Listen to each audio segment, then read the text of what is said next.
तिसऱ्या आघाडीच्या संदर्भात आज एक महत्त्वाची बैठक आहे। बच्चू कडू, संभाजीराजे छत्रपती राजू शेट्टी या बैठकीला उपस्थित राहतील।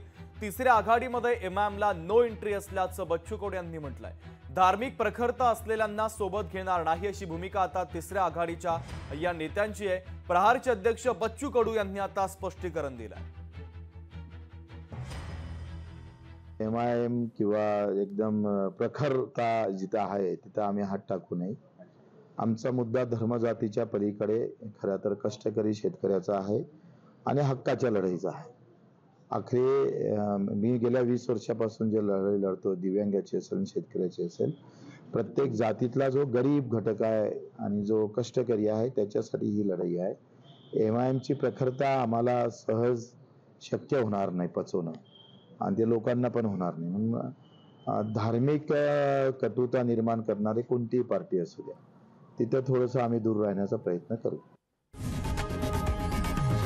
लोकशाही मराठी ऐका, पहा, जागरूक रहा।